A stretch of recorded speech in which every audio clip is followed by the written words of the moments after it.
Bonjour, alors je suis heureuse de vous retrouver aujourd'hui et je vais vous parler du Dieu de l'excellence. C'est quelque chose que j'ai véritablement sur mon cœur, que je veux vous partager. Donc la première des choses, c'est quoi le Dieu de l'excellence? C'est une question que je me suis posée parce que moi je sers le Dieu, le roi des rois, le Seigneur des seigneurs, l'alpha et l'oméga. Et mon Dieu, il est waouh. Alors c'est quoi servir le Dieu de l'excellence? Et je me suis rendu compte qu'en fait, pour beaucoup d'enfants de Dieu, ça veut dire que c'est important d'avoir du matériel dernier cri qui émane de la haute technologie pour servir le Dieu de l'excellence. C'est avoir des vêtements somptueux et tout pour servir le Dieu de l'excellence. C'est peut-être pour certains ministères avoir des personnes dans leur équipe ultra performantes, ultra qualifiées pour servir le Dieu de l'excellence. Et quelque part, je me suis posé la question, est-ce que ce n'est pas mettre la barre haute, notamment pour le service de Dieu?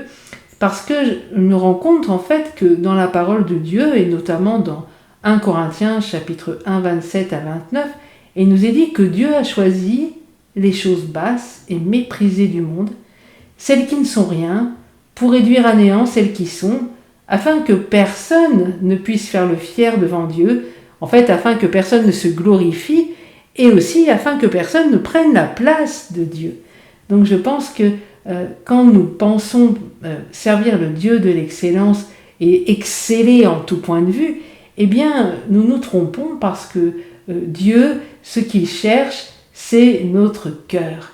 Et je crois que ce n'est pas tout ce qu'il y a d'extérieur que Dieu veut d'excellent, mais c'est l'intérieur de notre cœur. Dieu cherche des hommes et des femmes qui se laissent sonder par le Saint-Esprit, qui se laissent reprendre par le Saint-Esprit, qui se laisse modeler comme un vase d'argile entre les mains du potier, afin de prendre la forme que Dieu veut. Et je pense que véritablement, c'est cela que Dieu recherche. Ce n'est pas l'excellence, ce n'est pas ce qui tape à l'œil, ce n'est pas cela. D'autant que nous devons, semble-t-il, ressembler à Jésus. Et notre Seigneur, Jésus, n'avait ni éclat ni beauté. Dans Ésaïe 53, il nous est dit que son aspect n'avait rien pour nous plaire. Et nous devrions plaire à tout le monde, nous devrions en mettre plein la vue à tout le monde parce que nous servons le Dieu de l'excellence. Non, je pense véritablement que nous faisons fausse route. D'autre part, je crois que c'est véritablement mettre la barre très haute pour le service. Parce que ça veut dire que si je n'ai pas d'argent, si je n'ai pas de beauté, d'éclat, je ne pourrai pas servir Dieu. Si je ne suis pas capable, je ne pourrai pas servir Dieu. Je crois que cela aussi est du mensonge.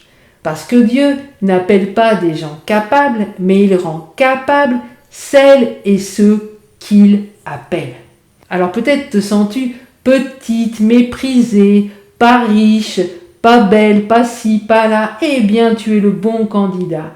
Dieu veut se glorifier au travers de ta vie parce que c'est lui qui aura la gloire.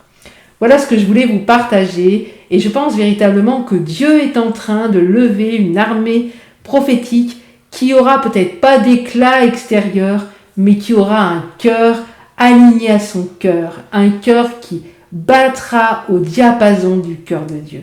Alors en ferez-vous partie? Que Dieu vous bénisse abondamment. Je vous dis à très bientôt. Au revoir.